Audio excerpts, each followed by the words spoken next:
Bonjour à tous et bienvenue dans notre compte-rendu matinal qui nous permet de faire le point sur d'une part le CAC 40 et d'autre part le S&P 500, le tout pour la séance d'hier. Encore une fois, une séance qui est assez riche d'enseignements.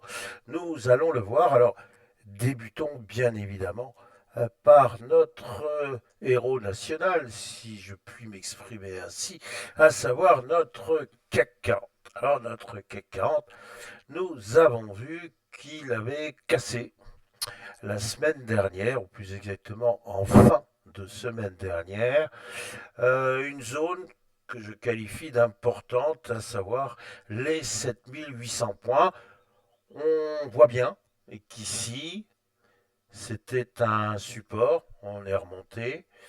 Ici, c'était un support qui a été légèrement travaillé et puis qui a subitement lâché parce que Monsieur Trump avait initié sa fameuse politique tergiversée, tergiversante de taxes douanières. Donc on voit bien encore une fois tout ce périple baissier, terrible périple baissier d'ailleurs. Alors depuis, reprise, avec débordement des 7800 points, un petit sommet dans la zone des 7900, 7910 points, et puis un repli que l'on voit ici, assez sévère, avec comblement de deux gaps, je le rappelle. Donc une grande bougie avec une mèche inférieure qui va toucher le support des 7600 points. Et puis une reprise et maintenant une phase importante d'hésitation sous les 7800 points. Alors nous indiquions que l'enseignement était assez riche sur les séances actuelles. Pourquoi? Parce qu'il y a un phénomène un peu nouveau qui n'est pas très respectueux, qui consiste à dire qu'en réalité, M. Trump serait une poule mouillée, parce que il décrète très fort, et quand je dis décrète, c'est vraiment le mot, il décrète très fort qu'il va taper sur les pays qui sont pas amis avec les États-Unis, lui le gentil, il promet des taxes douanières un peu partout et la plus récente, c'est la taxe douanière sur l'acier. Et il fixe cette taxe, on se tient bien, à 50%, et il aurait signé le décret cette nuit. Donc effectivement, tout ceci est fort désagréable, c'est le moins que l'on puisse dire. Mais les opérateurs s'habituent au fait que chaque fois qu'ils crient bien fort qu'il va imposer une taxe douanière, et bien dans la foulée, on voit des reculades.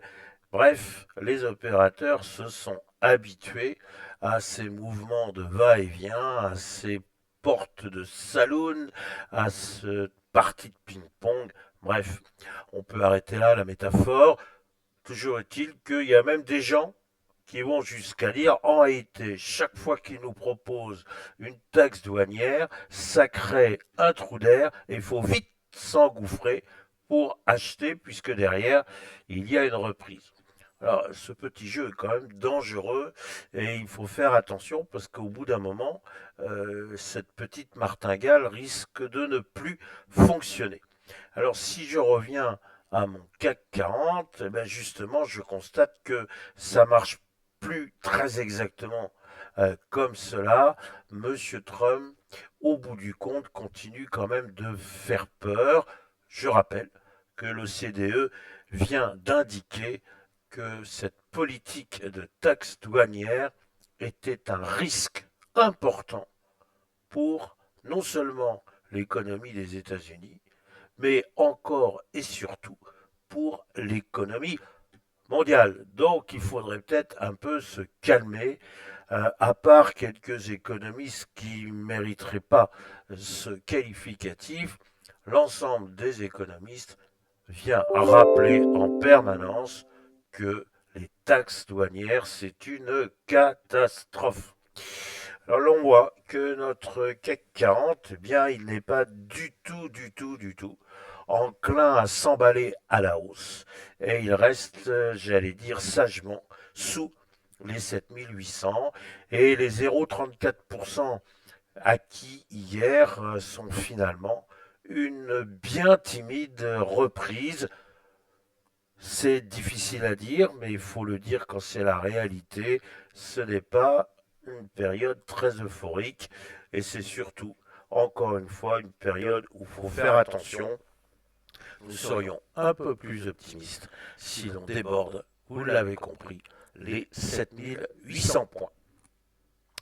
Alors, du CAC 40, nécessairement et par habitude, j'en viens au S&P 500. Alors, notre S&P 500, lui, visiblement, il applique à la lettre la nouvelle règle édictée, à savoir chaque fois que M. Trump se montre menaçant, il y a un trou d'air, et ce trou d'air, il faut vite s'en servir pour procéder à des achats. Alors, le S&P 500, hier, finalement, il a cru que tout pouvait finalement s'arranger, qu'il allait y avoir une discussion entre le président chinois et le président américain, ce serait promis, pour la journée de vendredi, que finalement, si l'on regarde le verre à moitié plein, l'on retient que la Fed va sans doute procéder à une baisse des taux. C'est à mon sens pas véritablement un scoop, enfin, il y aurait une baisse des taux si, encore une fois, nous l'avons évoqué hier, si l'économie marche sur ses deux jambes et de manière bien stable, à savoir une inflation maîtrisée et un chômage maîtrisé également. En d'autres termes, il faut des créations d'emplois, mais pas trop. Alors justement, puisqu'on parle de création d'emplois, nous allons avoir cet après-midi l'enquête ADP, la fameuse enquête sur l'emploi dans le secteur privé. Donc c'est effectivement un indicateur à suivre de près parce que généralement, les chiffres officiels mensuels qui seront publiés dans la foulée vendredi, bien normalement, il devrait y avoir une corrélation entre emploi privé et emploi public. Et donc, déjà cet après-midi, on pourrait avoir un petit aperçu de l'emploi et donc de savoir si effectivement l'économie américaine se porte toujours aussi bien.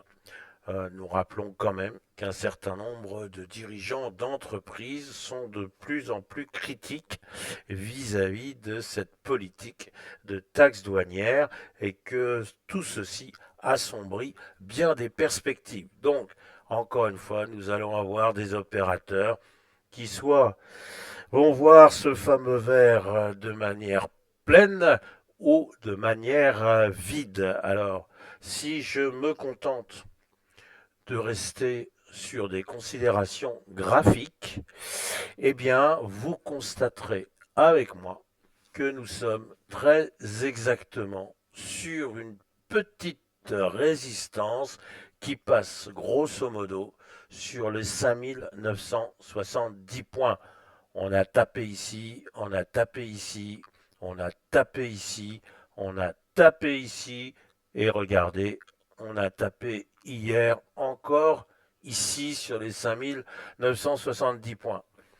Leçon, soit on déborde les 5970 points et l'on voit qu'il n'y a plus d'entrave pour aller rejoindre les 6150 points. Or, 6150 points, c'est à 3 points près le dernier record historique atteint ici au cours du mois de mars. Ou, autre branche de l'alternative, eh bien finalement l'objectif il est atteint. Les 5970 points sont alors considérés comme un acmé et il peut y avoir un retour en direction des 5775 points. Et nous rappelons, pour mémoire, que nous avons un gap ici, qu'on voit bien, qui n'est pas comblé.